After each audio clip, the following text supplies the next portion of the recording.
Ooh, welcome everyone to another exciting finals here. We have Branded on the left, Synchro Branded versus Predaplant on the... My god, Dre, you're not supposed to use your cards like that. On the right, we have Dre on Predaplant. We saw him start with the Perulia, which got ashed, and then on the Fallen, we see Fualos. Now, the reason why I say that he shouldn't use the Fualos like that is Branded is one of the unique decks that does not need to actually commit to any, extra deck summons or main deck summons, but maybe Three Names' hand was just weak in the fact that he needed it. So he's going to commit, and he did give Dre 2 draws. So at the very least, it wasn't a wasted one. But I've definitely played against a lot of Branded players. Well, mainly just one, Luke, who he sees a Fualos, and somehow he ends off with still a nasty board without committing to the extra deck. So, but then again, this is the Synchro version, as far as I was told, and I did see more Synchro summoning in Three Names' deck than like any other Branded version recently, because I think Synchro Branded was a thing for a little bit on 2023.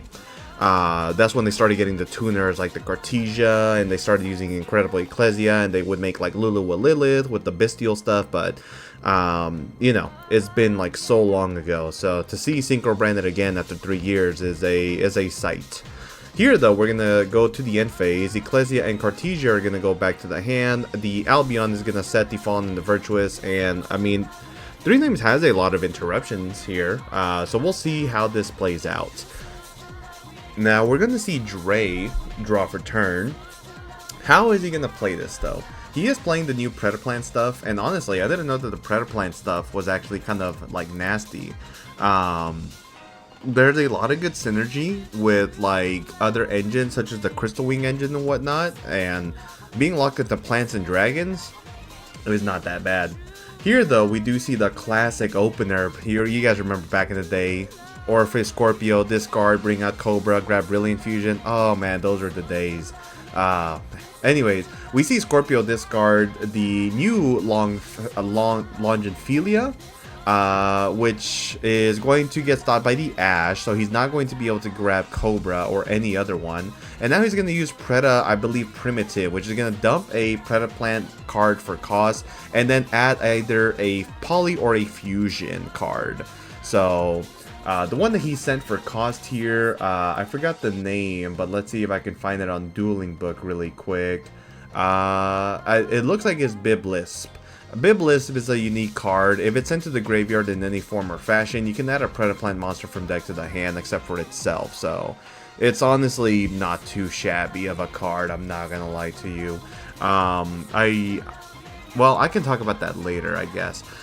Anyways, here we see the Instant Fusion get added, and then Dre is going to go ahead and add off of the Biblisp here. I know that there was a new plant monster, but it's not a Predaplant, right? Yeah, no, it's the plant circular, essentially, equivalent.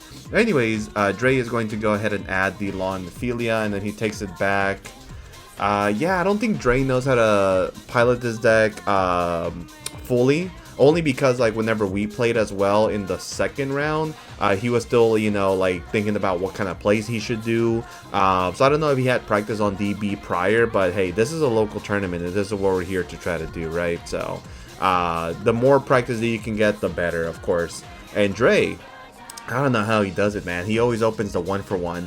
Here, he was able to 1-for-1 into the Longiphilia, which when it's normal summoned or special summoned, you can add a Predap card from deck to the hand except for itself. And the graveyard effect is nice. Placing Predaplant counters on any monster, making it level 1 is really effective against Cool Tune, let me tell you. Yeah, you can tell. Now here it looks like we have Ecclesia activate its effect, but then Dre is going to try to activate Spark.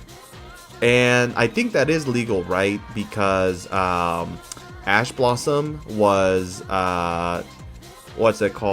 activated from Three Names' hand. And he can resolve Spark if he wants to go ahead and special summon here.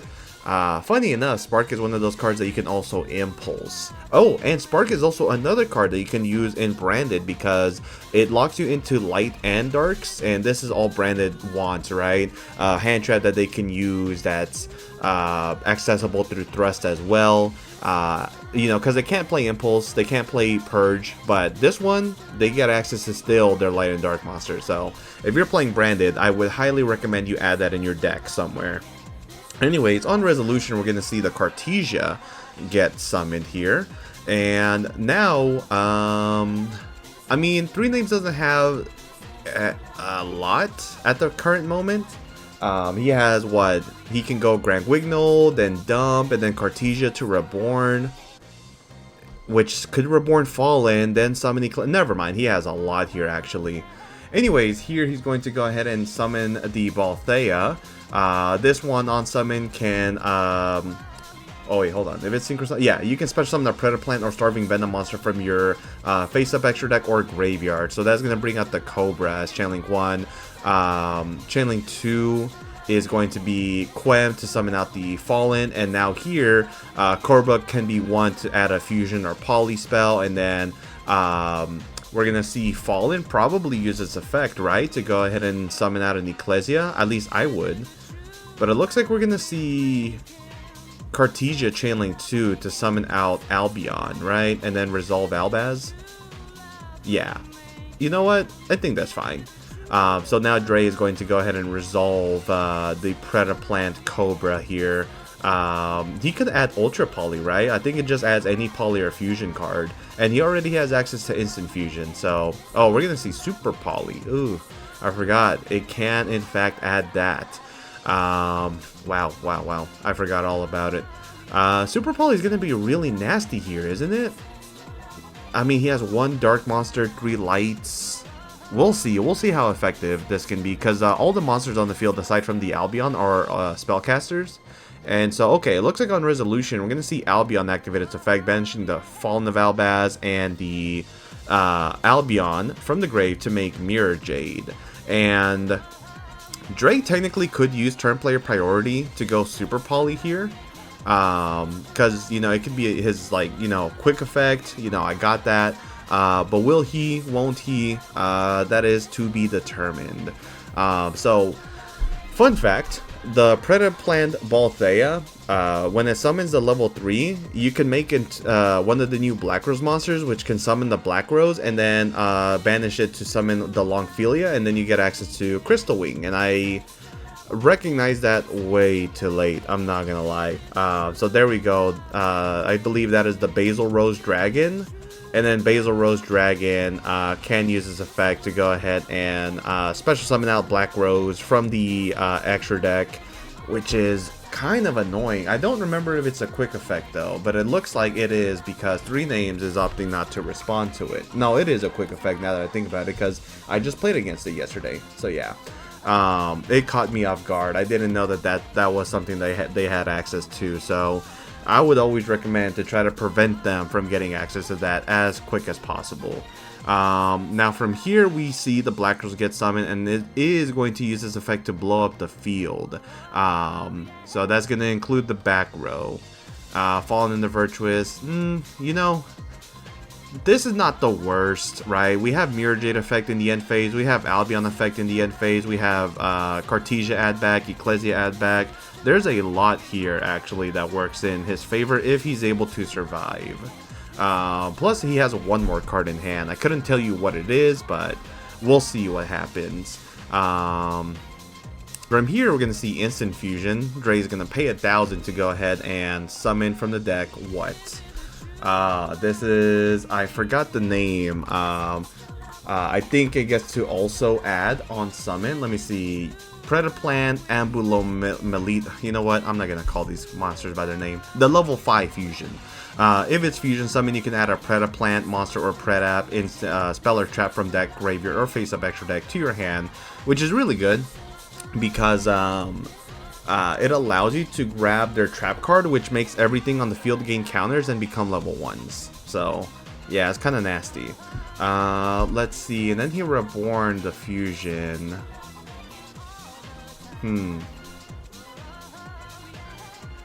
No, I'm sorry. I meant to synchro, but it looks like he's not going to do that.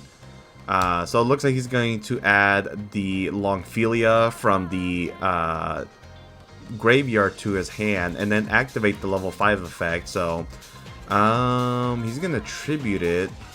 Wait, what is he tributing for, though? Oh, or one monster you control. Okay, so he targets itself, tributes it, and that's going to special summon out one of the pendulum monsters. They have a few, actually. This one is Triantis.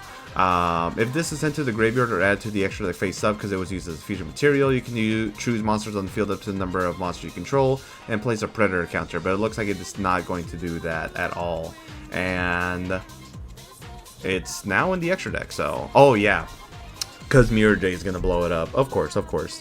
So from here, yeah, 3 Names has a lot going for him. So he gets the Branded and High Spirits off of the Albion, gets back Cartesia, gets back Ecclesia, and now draw for turn. Okay. Honestly, I think he's in a pretty good position, but he has to remember that he does have to fight into a Super Poly. Is there a way for him to play around that? I don't think so. Oh, he has a Fuwa in hand, so he can send Rinbrum. That's not too bad. But we're going to see him start with normal summon Ecclesia. Ecclesia is going to go ahead and special summon, or special summon out a Fallen of Albash from deck, hand. So what is it going to be? It's just going to be another copy of the Fallen. And Fallen in the White's going to summon out the Ecclesia, and now we're going to see the Predaplant trap activate. So this one is actually really nice. So let me go ahead and look this up here. This one is called the Predaplanting. So you can send a Predaplant monster from deck to the graveyard to place a Predator counter on each monster on the field, and if you do, their levels are going to become level 1 if they're level 2 or higher, and as long as they have a counter. So he ended up sending, was it the Bipless again? I believe it might have been it, but he hasn't triggered anything on resolution, so I'm assuming for right now that there is nothing going on. Now here we have the Cartesia, which special summons itself here, and then Cartesia is going to use this effect to fusion summon. Dre could activate Super Poly here and take away the Ecclesia plus the Cartesia, make a, what, Garura? Looks like he's opting not to do so. And then 3 Names is also thinking on what he wants to like synchro summon or fusion summon rather. I mean, I think it's worth it going for the Dragon that Devours, because then like you have a Towers that is unaffected by everything. And then you get to shuffle back your Ecclesia plus like a Fallen or the Albion from the Banish Zone. So I think this is worth it to go into. So we're going to see him resolve the fusion summon here to go for the Dragon that Devours. This is also a Towers here, so the fact that you're able to be a 3500 beat stick that really can't be messed with is pretty nice. So we're going to see 3 Names target the Basil Rose Dragon from the, or I think that's Bramble actually, Bramble Rose Dragon from the graveyard, and put it back to the extra deck. That way he cannot banish it and then summon a level 1 tuner. So here, he's going to deal 3,500 directly. Dre's looking through his graveyard. Is he going to activate Necrogarda? Okay. And then 3 Names is going to pass here. So not the most follow-up. He also didn't use the Fallen and the Branded and High Spirits, which probably means he doesn't play Rinbrum. Anyways, here we're going to see the Longphilia normal summon itself and go and grab a Predaplant monster that's going to add the level 4. I believe this is also a new one, the Lily Lizard. Then he's going to banish it to go ahead and special summon out a monster from the grave, right? That's going to bring out the Bipless, it looks like. Unless he chains Bell. And he will chain the Bell. Okay, okay. Gotcha. Now from here, Dre is going to activate the Lizard to go ahead and special summon it and then add a Poly. Cool. And now he's going to discard for the Predaplant Equip spell, which is essentially a Monster Reborn. Predaponics? No, that's the continuous spell. Predapruning. Special summon it and equip it. Well, why did he discard the Poly? Does he have to discard on resolution? Maybe. Honestly, I'm just not familiar with a lot of these cards.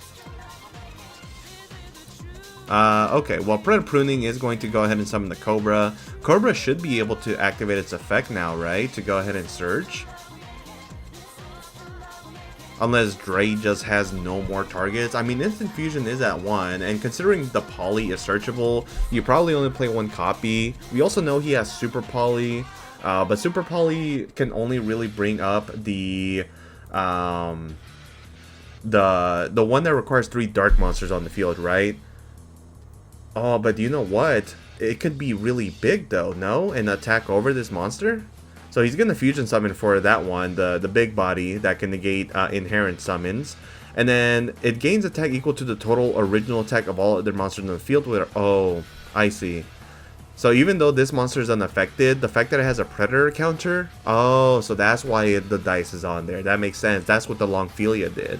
So, okay, this card is actually kind of nasty. It's a really big body against the Dragon that Devours, which means that he's going to be able to run over it. So, yeah, run over the Dragon that Devours the Dogma, and then Dre is going straight into the main phase 2. Does he have anything else to be able to play with? The answer is probably no. I've noticed that even though this deck does have a lot of follow-up, if you take it to a grind game, they're probably not going to be able to do much further. But this card here is also a big problem against Cool Tune. Being able to negate the summon means that you really need to have a lot of bodies to be able to like at least run this over eventually. And the fact that this can be reborn through the Predaplant monster spells is kind of nasty. But here, 3 names is going to go ahead and add a copy of Fallen in the Virtuous, and then add back Cartesia and Ecclesia, and then he's gonna draw for turn. Okay. I mean, he can do a lot, like I said, and this card here cannot negate effect summons, only inherent summons. So, I guess if 3 names tries to summon the Ecclesia, he can negate it. Yeah. I would probably, no, because then he also has Cartesia, and that is unaffected anyways. So maybe don't negate this monster, but then what else are you going to negate? A Synchro monster? I don't think 3 names would play into it. Here we see, oh, Fallen of Albaz. Discard the Perulia to go ahead and Fusion Summon with the Fusion Monster, which is going to make Titaniclad. And it looks like that's going to be game. So both players moving on to game number 2. Alright, game number 2. Here we see Dre is going to start his turn, and he's going to get Perulia in the draw phase or standby. So will Dre be able to play through this? Honestly, Predaplant seems like a really weird deck to interact with. You would want to go ahead and use Droll against them, but then they can just go into the extra deck a good amount, and oh my god, that's crazy. So now he gets Fuwalos off of the Orphis Scorpio effect. Oh my god, yeah. Dre is just getting cooked by the Fuwas here and the Perulias. That's another thing. These cards do not play very well into these cards at all. But again, the fact that he can add Super Poly is just amazing. One thing that I didn't notice in his extra deck though was Sea Monster of Theseus. That's something that I would probably commit to myself, but looks like the Predaponics is going to send for cost here, and then Ash Blossom is going to be activated to prevent a addition of the Poly, and then Chainlink 2, or I would say 3, right? Wait, hold on. How would this work out? Because he should still get his search, right? Because the Ash is responding to the cost. No, this works. Why am I overthinking it? Yeah, Chainlink 3 starting here, banish the monster sent for cost. Okay. For some reason, I was thinking that Ash negates on resolution. I'm stupid. Okay. So here we're going to see Dre essentially end his turn, unfortunately. And then it looks like it's going to be 3 names this turn, which you don't want to give Branded a turn if possible. But it looks like he doesn't really have an option in the matter here. Oh, but looks like he is going to continue to play, so... Now, what does that Pendulum monster do again in the Pendulum Zone? If you Fusion Summon a Dark Fusion monster, you can use cards in your Pendulum Zones. Oh, that's nice. I like that effect. That's a nice effect. And now we're going to see Ultra Poly. So Ultra Poly, he can now respond to the Ultra Poly effect. Not like he could, I guess, at this point. And then he's going to go ahead and fusion summon off the Scorpio plus the Triantis in order to fusion summon into what? Draco's Tapalia? No. It is going to be the level 5. So level 5 is going to add a Predaplant monster or spell trap from the grave or deck. That's going to be Predaponics. Then he's going to have a counter on the Saronir. But like tributing this monster doesn't even feel that good, because then Saronir can go ahead and send Lobelion, it could send Branded Opening, it could send a whole load of things. Okay. Special summon out Orpheus Scorpio, he's gonna draw, and now he's going to go Chainlink 1 Scorpio to go ahead and search for Super Poly. He chose not to use Saronir. Perhaps he just doesn't have a target, or looks like he is going to go ahead and respond to the Chainlink 1 Cobra, which is going to send a Lobelion. Yeah, see, this almost feels bad to do. But again, he has Super Poly, you know. And then from here, I mean, what are you going to make? Oh, now he has a Druid Worm on top of all of this, and then passes. Okay. Well, he's going to go ahead and tribute out the Lobelion, and it's an inherent summon, and so that's going to be Chainlink 1 Druid Swarm to send the fusion monster to the graveyard. Now he's going to activate Branded Regain, and let's see, I mean, his hand looked full of Molchummies, I'm not going to lie. I guess he has an Albaz here. Maybe it was worth, if that's an Albaz, keeping the fusion monster so that you can go, well, then again, then you have 2 dragons, which gets super polyed. Oh yeah, nah, that doesn't seem very good at all. So it's probably best to just play around it as best as possible. Okay. What can Dre make here? Just these 2 monsters alone? Looks like this was in response to 3 names going into the battle phase. So it's going to be Starving Venom Fusion. Starving Venom Fusion is a monster that can be fusion summoned by using 2 dark monsters, I believe. Except tokens, and when it's fusion summon, you can make it gain attack equal to 1 opponent's special summon monster until the end of this turn. Now from here, we're going to see Regain summon out the Saronir, and then we're going to see him normal summon the Lobelion to, the Fallen of Albaz to go ahead and fusion summon to make the Mirror Jade, and that is going to be game. So yeah, unfortunate for Dre, but he did take Predaplants to the finals. He actually did whoop me. We did go into time, but it's alright. Next time, we'll hopefully play faster and not have to deal with the time rule. So, congratulations to 3 names for winning Wednesday night locals. He did go undefeated. It was 4 rounds, and we had 15 players. So, it's starting to get bigger, our locals, and I'm happy for that. So hopefully we can see some of y'all there. If you're ever in the DFW, go to Hearst, Texas on Wednesday, Friday nights, and Saturday nights at 7 p.m. in order to play Advance. I'm not gonna lie though, our Fridays are a little weak, but if you can deal with trying to build the Friday community, we would love to see you there. Thank you guys for watching. Peace, have a wonderful day, and stay safe.